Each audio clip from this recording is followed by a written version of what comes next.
सल्लल्लाहु अलैहि वसल्लम का जिक्र है, तो वो पेज का नंबर मैंने लगा दिया है। आप जिसे भी ये क्लास दें तो आप ये बोल कर दीजिए कि नबी पाक करीम सल्लल्लाहु अलैहि वसल्लम का जिक्र हर किताब में है। उसे आप हिंदी में पढ़िए, उर्दू में पढ़िए, मराठी में पढ़िए, आप हर लैंग्वेज में पढ़िए। हम उम्मत नबी है, उन्हें मोहब्बत करने के लिए और उन पे मर मिटने के लिए ही पैदा हुए। बड़ा प्रोग्राम है जिसमें हम इतनी बड़ी शख्सियत को फेलिसिटेट कर रहे हैं, और ये यूसुफ भाई हैं जो ऐसे एक एक हीरा पकड़ के ढूंढ के लाते हैं, जिसमें रोशन सितारा नज़म का नाम है, रुबीना रिजवी, एक नजराना अकीदत जो हर मंजिल से आगे का ख्वाब देखती है।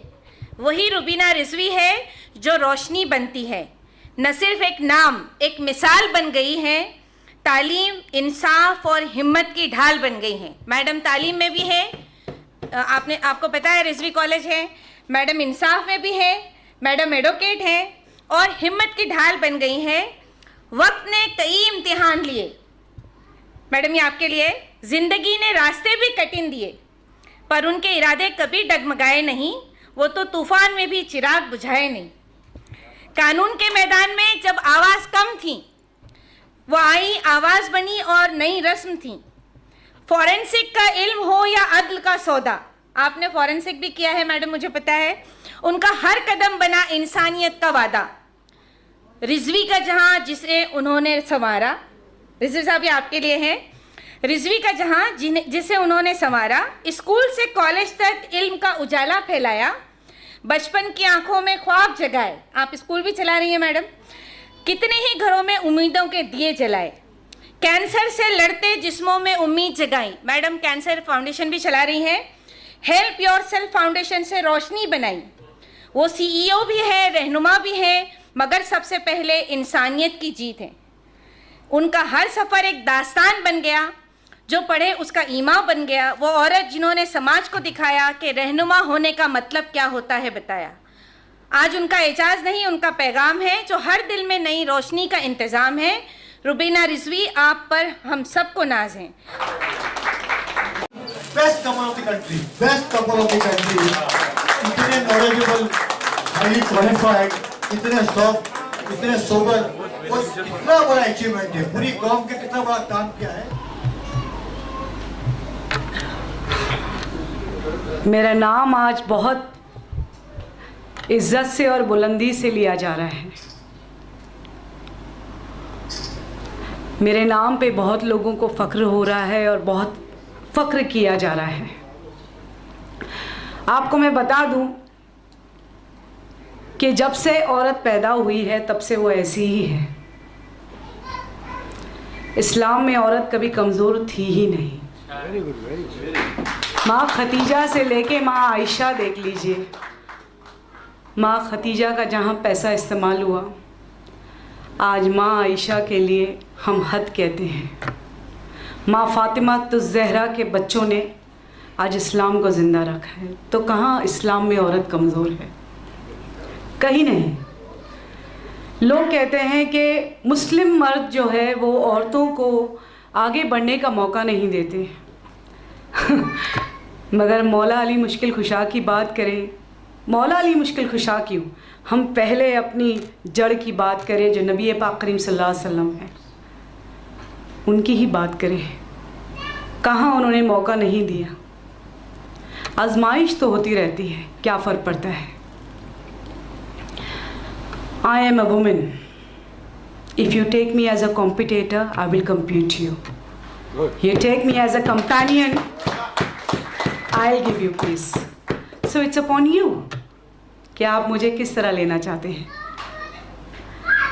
मैं पैदा तो रुबीना इम्तियाज़ खान हुई थी। मुसलमानों में कहते हैं कि 2 जन्म 3 जन्म नहीं होते, बेशक नुजूमी हराम है,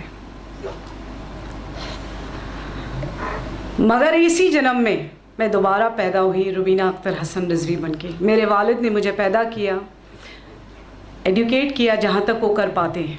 हम 5 बहनें हैं, माशाल्लाह सारी एडुकेटर हैं। जब मेरी रिजवी साहब से मुलाकात हुई, सबसे पहले उन्होंने कहा कि what you want to do. I said I want to learn, I want to study. Because जब उन्होंने तारुफ कराया अपनी टीचरों से, अपने उस्तादों से, तो I was just a graduate and I was feeling embarrassed कि ये तो सब प्रिंसिपल्स हैं, PhD हैं, and I am just a graduate, though I am Dr. Rizvi's wife. तो डॉक्टर साहब ने कहा मैनेजमेंट एजुकेटेड हो या ना हो, मैनेजमेंट होता है, बट मुझे ऐसे लगा कि नहीं, मैनेजमेंट होता ज़रूर है मगर मैनेजमेंट भी एजुकेटेड होता है। तो मैंने डॉक्टर साहब से गुजारिश की कि आपको मेरी पर्सनालिटी देख के क्या लगता है कि मुझे किस चीज़ में तालीम हासिल करनी चाहिए और किस तरह आगे बढ़ना चाहिए, क्योंकि वो मेरे शौहर हैं और बहुत अच्छी तरह मुझे जानते हैं कि बहुत बेबाक तरीके से जीना पसंद करती हूँ। औरत है, औरत हूँ और औरत की तरह जीना पसंद करती हूँ। ये सोच रखती हूँ कि मुझे कोई गिराना चाहे गिरा ना सके, मुझे कोई मिटाना चाहे मिटा ना सके। औरत है, औरत हूँ और औरत की तरह ही जीती हूँ। तो उन्होंने कहा कि ठीक है, तुम वकील बन जाओ। आपको बता दूं कि मेरी पेरेंट्स की साइड और मेरे हस्बैंड की side I am the only one lawyer. मैं पहली वकील हूँ अपने माँ बाप के घर में भी, पूरे ख़ानदान में, और अपने शौहर के वहाँ पर भी। जब मैंने पढ़ाई शुरू की तो सब लोग ने कहा कि क्या ज़रूरत है, घर बैठो, मगर डॉक्टर रिजवी ने कहा क्या ज़रूरत है, कॉलेज में बैठो। I completed my BA LLB LLM। आपको पता है डॉक्टर रिजवी ने ही वो पूरा सफ़र तय किया। मेरे एग्जामिनेशन हॉल के बाहर बैठते थे और मुझे कहते थे पूरे 3 घंटे बिताना, कुछ ना समझ में आए तो भी कुछ भी लिख कर आना। It was doctor Rizvi. LLB करने के बाद जब मैं पहली बार कोर्ट गई तो मेरे लिए बहुत डिफ़िकल्ट था। डॉक्टर रिजवी की कंपनी ज्वाइन कर लिया, बट क्योंकि वो बिल्डर है और बहुत शांत स्वभाव के हैं तो सिविल लॉ मुझे समझ नहीं आ रहा था। मैंने कहा ये पेड़ पौधे मुझे समझ नहीं आ रहे, आप खून वून करें। तो उन्होंने कहा मैंने तो किसी का थप्पड़ भी नहीं मारा है, मेरी आँख ही काफ़ी है, मेरा नाम ही काफ़ी है डराने के लिए। Then I learned cyber, then I did my forensic. I am a cyber forensic lawyer of India, and that is also an Indian Maharashtrian Muslim. Indian क्योंकि मैं हिंदुस्तानी हूँ, महाराष्ट्रन क्योंकि मैं महाराष्ट्र स्टेट में रहती हूँ, और मुस्लिम क्योंकि मैं मुस्लिम पैदा हुई हूँ। So I'm an Indian Maharashtrian Muslim. I'm sure बहुत जगह ये बातें जाएंगी और उन्हें समझ में आएगा कि एक मुस्लिम महिला अपने आप को किस तरह से एड्रेस करती है। So I am an Indian Maharashtrian Muslim. आप भी ये बोलना शुरू कीजिए, क्योंकि ये कहते हैं कि हम मुस्लिम हिंदुस्तानी नहीं है। अगर अल्लाह की मर्ज़ी होती और हमें टैटू लगाने की इजाज़त होती, जो शायद आप सबको पता है कि टैटू हराम है, जहाँ पर टैटू लगता है वहाँ की जो सेंसेशन है वो ख़त्म हो जाती है, ख़त्म हो जाती है। वज़ू नहीं होता, वज़ू नहीं होता, गुस्ल नहीं होता, गुस्ल नहीं होता, नमाज नहीं होती, तुम्हारी दुआ पूरी नहीं होती। तो अगर एक टैटू की इजाज़त होती तो मैं ज़रूर हिंदुस्तानी लिख कर घूमती, है ना। So I am an Indian Maharashtrian Muslim. I am the only one Muslim forensic lawyer of India.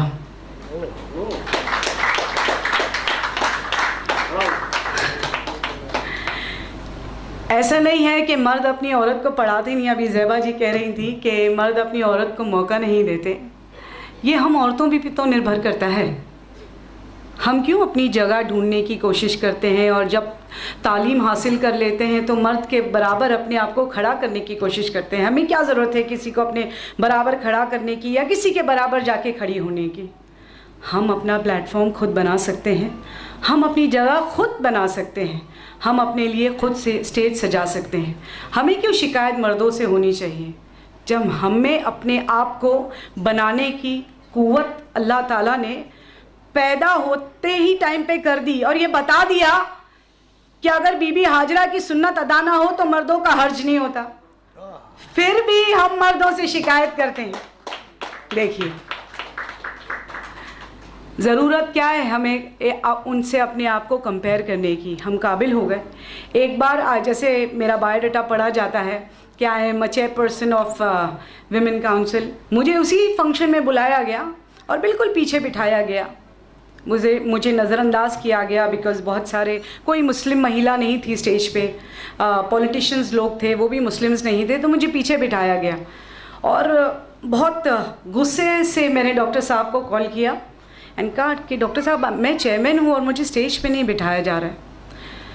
तो डॉक्टर साहब ने मुझे कहा क्योंकि वो मेरे शौहर है और वो मेरे मेंटोर भी, आपने जो इतनी तारीफ़ की आपको मैं बता दूँ कि मैं वो हूँ और वो मैं हूँ। I am doctor Rizvi and doctor Rizvi is me, है ना। सो बहुत नसीब वाली हूँ कि मुझे ऐसी शायद मेरे माँ बाप ने बहुत अच्छा काम किया हो या उनकी इबादत का नतीजा है कि I am today Mrs Rubina Akhtar Hasan Rizvi. क्या पीछे बिठाए फिर क्या हुआ? पीछे बिठाए फिर क्या हुआ? मैं आपको पीछे बताती हूँ। अच्छा है ना, ये होना चाहिए। इतनी सारी स्पीच के बाद मेरी गर्म स्पीच तो होनी चाहिए। अगर देखिए, there is a very thin line between a speaker and orator. Speaker जो है वो पेज देखकर पढ़ता है, जो आपने लिखा वो पढ़ देता है, बट हम ओरेटर्स हैं, हम महफिल देख के बात करते हैं। बहुत बोर हो रहे थे लोग मेरी तारीफ़ सुनकर, भूख भी लगी होगी डेफिनेटली, तो मैंने कहा थोड़ा दिमाग ताज़ा कर दूं, फिर पेट ताज़ा हो जाएगा, ठीक है। तो मैंने मेरे मेंटोर को कॉल किया जो है डॉक्टर अख्तर हसन रिजवी साहब। बहुत एजिटेट हो गए, तो उन्होंने मुझसे कहा कोई बात नहीं, कितने लोग हैं वहाँ पर? आई सेड मोर देन 1000 और 2000 people and Sahara star hotel, and मेरा पोस्टर लगा हुआ है पीछे, and I am not called. He said wait for your time to come. बोले तुम हमेशा जो डायलॉग मुझे कहती हो वो अपने आप को कहने लगो, मैं जो तुम सबको कहती हो वो अपने आप को कहने लगो। तो पहले मैं आपको वो बता दूं जो मैं हमेशा सबको कहती हूँ, ये अल्लाह का स्टेज है और हम सब परफॉर्मर्स हैं। अल्लाह के अपॉइंटमेंट से लेके अल्लाह के रिटायरमेंट तक हमें परफॉर्म करते रहना चाहिए। जब जिसका किरदार ख़त्म हो जाएगा वो ऊपर चला जाएगा, बट सी टू इट कि जब तक आप इस दुनिया में हैं आप अपनी छवि छोड़ कर जाइए, ता क़यामत तक आपको याद करे वो ऐसा काम कर जाइए। तो डॉक्टर साहब ने कहा तुम सबसे कहती हो, तुम अपने आप से भी कहो, जब तुम्हारा वक्त आएगा तब स्टेज वालों को और बैठने वालों को समझ में आ जाएगा। शायद मेरी बहुत सी टीचर्स इस बात की गवाह थी, मैं बिल्कुल सब्र रख कर बैठी हुई थी। जब मेरा नाम पुकारा गया और मैं जब स्टेज पे जाती हूँ, standing ovation with in 20 minutes. मैंने टाइमर रखा और मैंने कहा सिर्फ 32 मिनट बोलूँगी। 31 मिनट में मैंने अपनी बात ख़त्म की।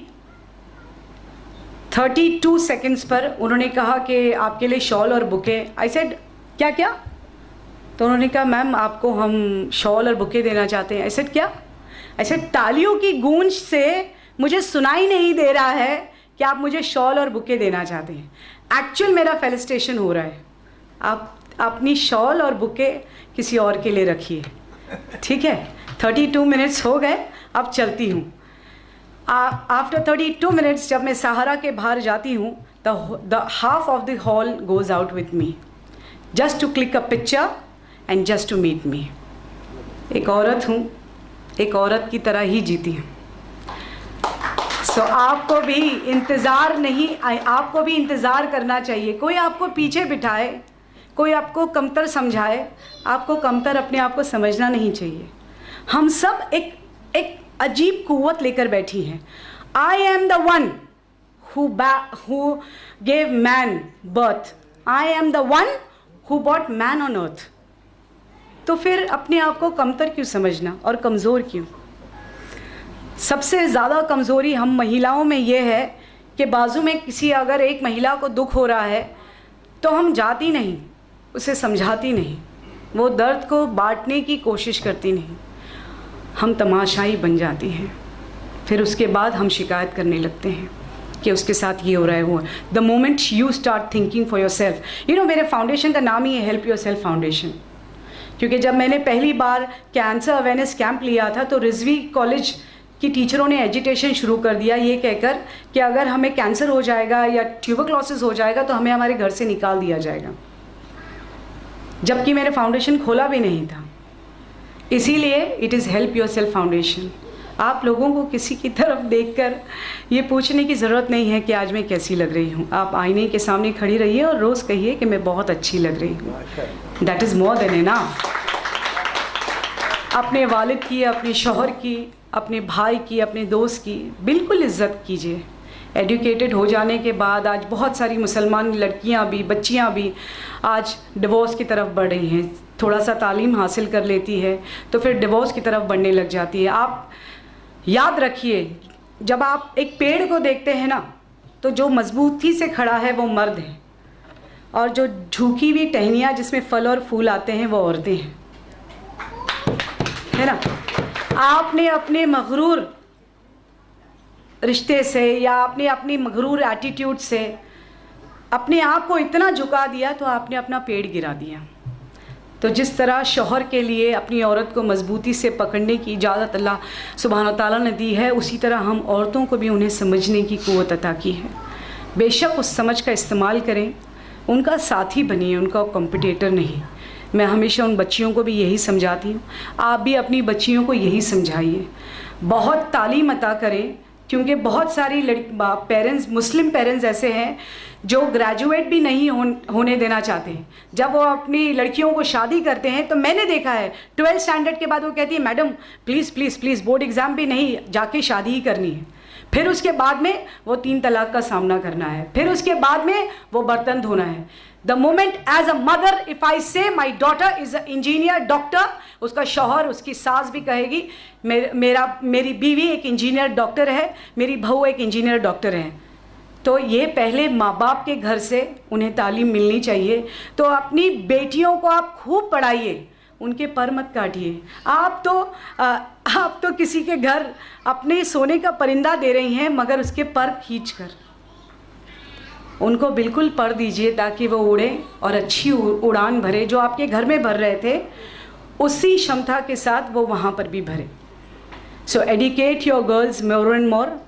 Definitely I will thank today advocate Yusuf Abrani sahab. बहुत कम शख्सियत ऐसी है मुंबई में, स्पेशली मुस्लिम्स, जो रिकग्नाइज़ करती हैं, चाहे वो डॉक्टर रिजवी हो या मैं हूँ। हम दोनों भी बहुत कम जगह जाने की कोशिश करते हैं, बहुत सटल रहते हैं अपनी लाइफ में। हम दोनों भी बहुत प्राइवेट हैं, मगरूर नहीं, हम दोनों बहुत बिज़ी रहते हैं। वो मैं एजुकेशन देखती हूँ, वो इस उम्र में भी कंस्ट्रक्शन देख रहे हैं। हम मगरूर नहीं, इसीलिए नहीं, बट हम दोनों बहुत प्राइवेट होते हैं, हम जाना जल्दी पसंद नहीं करते। मगर जब यूसुफ साहब ने कहा कि I want to felicitate you, I was very shocked कि डॉक्टर रिजवी का फेलिसिटेशन समझ में आता है, मेरा क्यों? तो उन्होंने कहा नहीं, जो आपने किया है, because I have a ladies wing and I want to show that I am felicitating a women of empowerment. और मैं सिर्फ और सिर्फ उसी बात का फेलिसिटेशन लेने के लिए आई हूँ कि I am a women and a women of empowerment. So बहुत बहुत शुक्रगुजार हूँ आप सब की, बिकॉज मैं आप लोगों के आप सब मुझे जानते होंगे, मगर मैं आप लोगों का नाम नहीं जानती। बहुत लोगों से तारुफ भी नहीं हुआ है मेरा, because I am a very private person. So बहुत बहुत शुक्रिया वक्त निकालने के लिए। देखिए, मुझे बात ख़त्म करने से पहले आपको ये बता दूं कि मैं ये घड़ी तो पहनती हूँ, साथ में एक इनविजिबल वॉच भी पहनती हूँ। प्लीज़ आप पहना करें। मेरी दादी कहा करती थी कि एक ऐसी घड़ी हाथ में पहनो जो तुम्हें वक्त का अंदाज़ा सिखाए और वक्त की अहमियत बताए। जब मेरा अच्छा वक्त आता है तो मैं अपनी हाथ की तरफ देखती हूँ तो वो इनविजिबल घड़ी कहती है ये वक्त भी कट जाएगा। जब मेरा बुरा वक्त आता है तब मैं उस घड़ी को देखती हूँ तो वो घड़ी कहती है ये वक्त भी कट जाएगा। तो ये वक्त जो आप लोगों ने मुझे दिया उसकी मैं शुक्रगुजार हूँ, क्योंकि वक्त सबसे बड़ी चीज़ है इस दुनिया में, बिकॉज़ हमारा वक्त कब ख़त्म हो जाएगा ये हमें पता नहीं। तो बहुत बहुत जज़ाकल्लाह मुझे यहाँ बुलाने का और मेरा और हौसला बढ़ाने का। यूसुफ भाई, congratulations for you joining the Samajwadi Party, because I think so that's a Muslim political party, and I'm sure that you are on this platform, you are going to gather more and more Muslims, and gather more and more Muslims, whether they are women, whether they are youth, or whether they are men. More and more Muslims on platform where we can raise a voice on our issues. हमारे बारे में तो कोई बात ही नहीं करता, ना करें, हम ऐसे ही बहुत सक्षम हैं, क्योंकि हम नबी की उम्मत है, तो हम ऐसे ही बहुत सक्षम है ना। हम उम्मत रसूल हैं, तो हमें कोई डरने की या फिक्र करने की ज़रूरत नहीं। नबी पाक करीम सल्लल्लाहु अलैहि वसल्लम के नाम को बुरा बोलकर भी बहुत लोग अपनी दुकान चला रहे हैं, तो चलाते रहने दीजिए, उन्हें इंजॉय करते रहने दीजिए, है ना। तो जज़ाकल्लाह बहुत बहुत। अस्सलाम वालेकुम। मुअज़्ज़िज़ मेहमान और हाज़िरीन जलसा,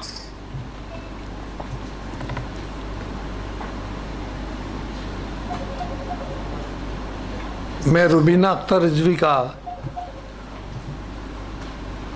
बहुत ज़्यादा तारीफ़ तो नहीं कर सकता, इसलिए कि उनको ही थोड़ा एम्बैरेसमेंट होगा, लेकिन ये आप अच्छी तरह से जानते हैं। अभी तक जो हमारे कुछ मुक़र्रिरीन ने उनके बारे में बताया और उन्होंने खुद अपनी आवाज़ में आपको सुनाया, उससे ये पता चलता है कि जो अच्छा काम करते हैं और कौम की खिदमत करते हैं, उनकी लोग कदर करते हैं।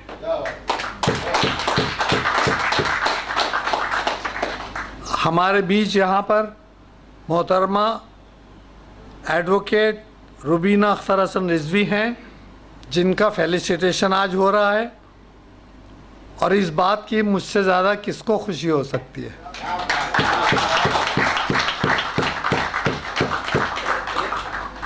और साथ ही साथ मैं हमारे एडवोकेट यूसुफ अब्रामी साहब का बहुत बहुत शुक्रगुजार हूँ कि उन्होंने ये महसूस किया कि कहीं अच्छे हीरे हैं जिनकी लोगों को तलाश है, और उन्होंने उसको हासिल किया और आपके सामने पेश किया।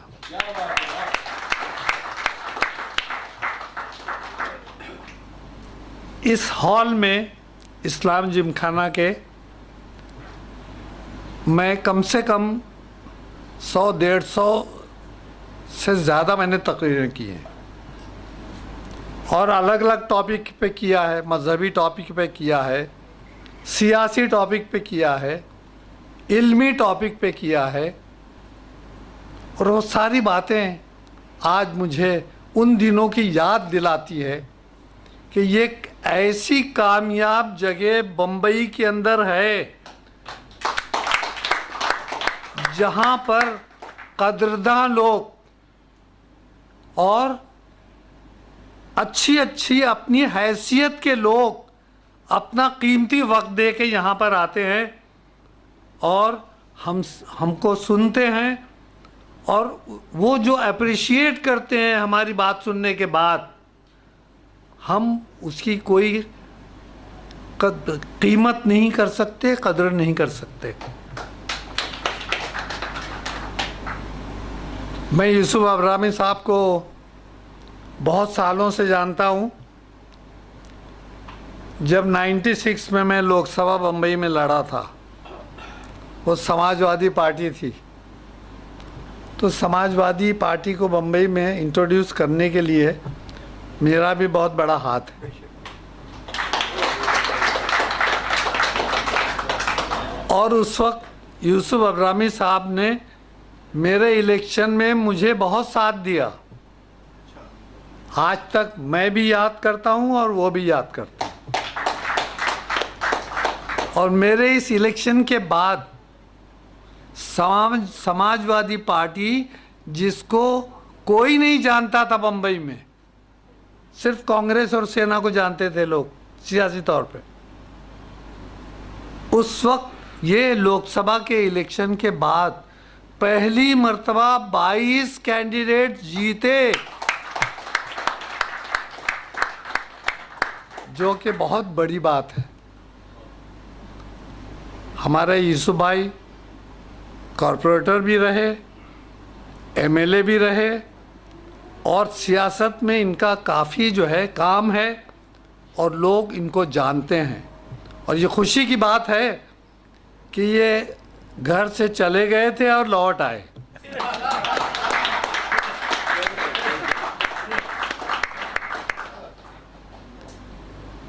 इल्म के बारे में कुछ जिक्र हुआ, कुछ सोशल वर्क के बारे में जिक्र हुआ, तो कुछ बातें लोग अच्छी तरह से जानते हैं, यानी हम उनको यहाँ पर बताना नहीं चाहते, वो अच्छी तरह से जानते हैं, लेकिन हम उनको सिर्फ याद दिला रहे हैं कि अगर तालीम की किसी को ज़्यादा ज़रूरत है फैमिली में तो वो है लड़कियों की। इसलिए कि लड़कियां ही तो फैमिली बनाती हैं, लड़कियां घर चलाती हैं और लड़कियां ही आगे बढ़ती हैं जो अपने हस्बैंड्स की मदद करती हैं। लेकिन एक अफसोस की बात यह है कि ख़ास तौर से मुसलमानों में ये फीलिंग ऐसी है कि लड़कियों को हमको ज़्यादा पढ़ाने की ज़रूरत क्यों है, कुछ पढ़ लें, इसके बाद में तो इनकी शादी हो जाएगी, घर का काम करेंगे। लेकिन ये मेरा तजुर्बा है कि मैंने जब से ये कॉलेज स्टार्ट किया है और एडमिशन शुरू किया है तो मैंने अपने प्रिंसिपल को ये एक ही इंस्ट्रक्शन दिया था as a management, as a administrator, कि 35% लड़की का भी अगर होगा तो उसको मार्क्स ना पूछो, उसको एडमिशन दे दो, बाकी से जो लेना है वो लेना, लड़कियों को पहले दो। और न सिर्फ ये कि उनको एडमिशन दो बल्कि उनको एक्स्ट्रा क्लासेस दो, उनको ट्यूशन दो और उनको फाइनेंशियल हेल्प करो। रिजवी कॉलेज के अंदर हम ख़ास तौर से लड़कियों को जो है फ़ीस माफ़ कर देते हैं, उनको आगे बढ़ाते हैं। और ऐसा भी देखा है, आप उसको जानते भी होंगे, कि इकोनॉमिकली जो वीक फैमिली से आते हैं उनके लिबास कपड़े भी ठीक नहीं होते, और जिनकी अच्छी हैसियत होती है वो अच्छे अच्छे लिबास पहनकर आते हैं। तो आप साइकोलॉजिकली इस चीज़ को कंपेयर कीजिए कि उनको कितना जो है वो कमतर महसूस होता होगा। लेकिन हमने इस चीज़ को पहचाना और हमने ये कोशिश की कि इनको फाइनेंशियल हेल्प भी दो ताकि ये अपने आप को जो है वो अपराइट समझें और दूसरे के बराबर समझें। तो बहुत सारी खूबियां हैं और बहुत सारे मसाइल हैं जो आवाम को समझना है। ये इल्म सिर्फ ऐसा नहीं है कि आपको अगर स्कूल्स का सर्टिफिकेट मिल जाए या कॉलेज की डिग्री मिल जाए तो आपने कोई चीज़ हासिल कर ली है। ये डिग्री और ये सर्टिफिकेट, इसकी कोई वैल्यू नहीं है। वैल्यू है कि इसमें आपने इल्म कितना हासिल किया, इस इल्म ने आपके किरदार को कितना आगे किया, आपको कितना ऊंचा किया और आपने कहाँ तक आगे की सोच रखी है। प्लानिंग ये नहीं है कि मैंने 10th स्टैंडर्ड किया है तो मैं 11th करूँगी, मैं 12th करूँगी, मैं डिग्री ले लूँगी और बस मेरा काम हो जाएगा उतना। लेकिन ज़रूरत इस बात की है कि आप जो भी इल्म हासिल कर रहे हैं, जो भी डिग्री ले रहे हैं, जो भी आप उसका इस्तेमाल कर रहे हैं, उसको इस तरह से सोचिए कि आप उसको कैसे आगे बढ़ाएंगी, नाम पैदा करेंगी और लोगों के लिए, दूसरे लोगों के लिए वो एक सबक पैदा होना चाहिए कि देखिए इनके ये अमल से, इनके ये किरदार से, इनके ये इल्म से न सिर्फ उनकी फैमिली को फ़ायदा हुआ बल्कि उनके नेबर्स को, उनके दोस्तों को और आवाम को, लोगों को भी फ़ायदा हुआ। तो अगर इल्म समाज की मदद नहीं कर सकता, अगर समाज को नहीं आगे बढ़ा सकता, और इल्म सिर्फ जो है वो किताबों वाला नहीं होना चाहिए, यानी आप जो सीखते हैं वो सिर्फ जो है आप किताबें पढ़ के नहीं सीखते, आप अपने कान से भी सीखते हैं। अच्छी बातें जहाँ भी सुनी आपने, उसको आपने नोट कर लिया, एब्सॉर्ब कर ली। आप अपनी आंखों से भी सीखते हैं कि आपका ऑब्जर्वेशन क्या है, आपने क्या देखा और क्या इससे हमको क्या हासिल करना है। तो ये सिर्फ इल्म जो है ये किताबों तक महदूद नहीं है, ये आपके आँखों से भी मिलता आपको है, आपके कानों से भी मिलता है और हर तरीके से मिलता है, लेकिन उसी के लिए जो अपने आप को मेंटली अलर्ट रखता है, जो अपने आप को अलर्ट रखता है, महसूस करता है, सिर्फ उस तरह से नहीं रहता कि एक आम आदमी की तरह वो चला जा रहा है, देख रहा है, लेकिन उसका कोई असर उसको नहीं हो रहा है। इस बात की बहुत ज़रूरत है। और मैं कॉलेज के बारे में आपसे क्या ज़िक्र करूं, मैं अपनी बात ख़त्म करने से पहले आपको एक ऐसी बात बताऊंगा जो शायद यहाँ पर आप सब लोग नहीं जानते होंगे रिजवी कॉलेज के बारे में। कि अक्सर मुझसे ये पूछा जाता था कि भाई आप तो बिल्डिंग कंस्ट्रक्शन के आदमी हैं, आपको ये एजुकेशन का जो है वो कॉलेज बनाने का या स्कूल बनाने की बात क्यों सूझी, क्या वजह थी आपकी। तो इस सवाल को जवाब देने के लिए मुझे फिर पिछली बातें याद आ गई कि मैं जैसे आपके सामने यहाँ पर हूँ, आप सब यहाँ मुझे सुन रहे हैं, मुझे देख रहे हैं, इसी तरह से मैं स्कूलों में, दूसरे कॉलेजेस में, दूसरे फंक्शन में, दूसरे शख्सियतों के साथ जब बैठता था स्टेज पे तो आवाम मुझे पहचानती थी, मेरा चेहरा जानती थी, मेरी बात सुनती थी। तो अब उन लोगों के दिमाग के अंदर ये बात रहती थी कि हमको एडमिशन नहीं मिलता स्कूल के अंदर पर्टिकुलरली या कॉलेज के अंदर, कि एडमिशन नहीं मिल रहा है, तो अब हम इन्फ्लुएंस किसकी लगाएं, किसकी मदद लें। तो इस वजह से लोग मेरे पास आते थे और पूछते थे कि भाई ठीक है, आपको मैंने देखा था उस स्कूल के अंदर, आपको देखा था मैंने उस कॉलेज के अंदर, तो आपकी उन लोगों से पहचान है, तो क्या आप मेरी मदद कर सकते हैं कि नहीं कर सकते।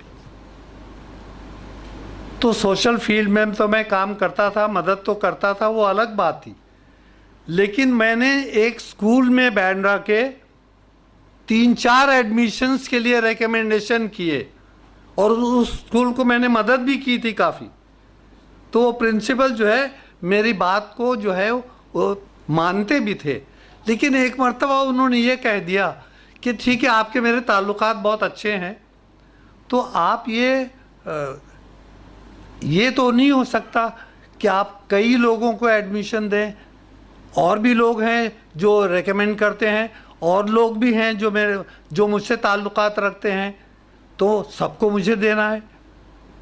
तो आप तो बिल्डिंग लाइन के हैं, तो आप कंस्ट्रक्शन क्यों नहीं करते खुद, आप स्कूल एंड कॉलेज क्यों नहीं बनाते।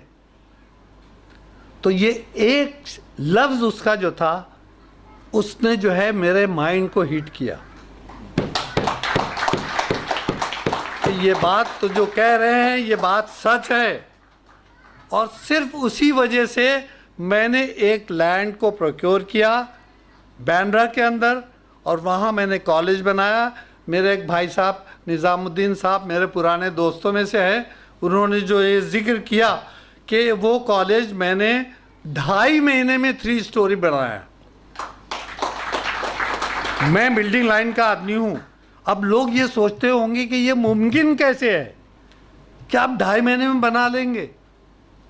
तो देखिए, मैंने अभी अभी आपसे एक बात कही कि आप इल्म रखते हैं किताबों के ज़रिए और समझ रहे हैं हर चीज़ को, लेकिन जितना आप अपने जहन का इस्तेमाल करते हैं, जितना उसको तकलीफ़ देते हैं कि वो नई क्रिएशन करे, तो वो क्रिएशन को यूज़ करने के लिए पहली मर्तबा ऐसा होगा, मैं समझता हूँ, कि एक बिल्डिंग के अंदर 2 कॉन्ट्रैक्टर थे।